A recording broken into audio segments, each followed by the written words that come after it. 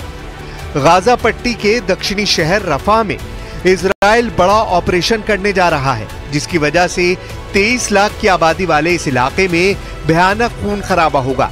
यहाँ हमास के लड़ाकों से ज्यादा आम इंसान मारे जाएंगे।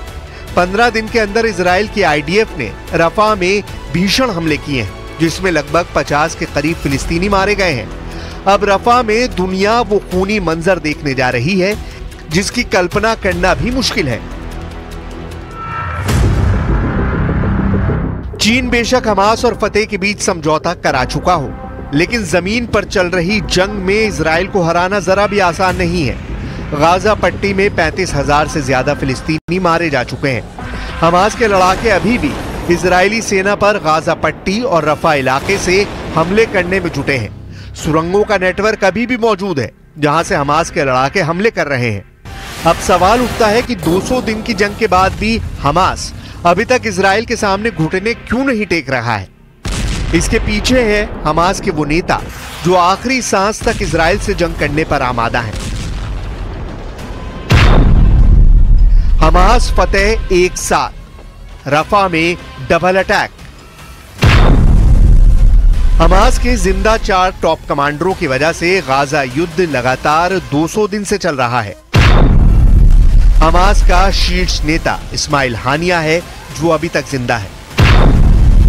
दूसरे नंबर पर याहिया सिनवार है जिसे खान यूनुस का कसाई कहा जाता है, जो सुरंग युद्ध में बेहद माहिर है, वो भी अभी तक जिंदा है। तीसरे नंबर पर मोहम्मद दईफ है जो हमास आंदोलन की सैन्य शाखा इस अल दीन अल कासम ब्रिगेड का चीफ है और अभी तक जिंदा है। और चौथा है हमास का नेता खालिद मिशाल जो हमास की विदेश में राजनीतिक ब्यूरो का प्रमुख है, जो जिंदा है। अब देखना होगा रफा पर इजराइल के बड़े हमले से पहले हमास और फतेह गुट के लड़ाके इजरायली कोहराम को रोक पाते हैं या नहीं।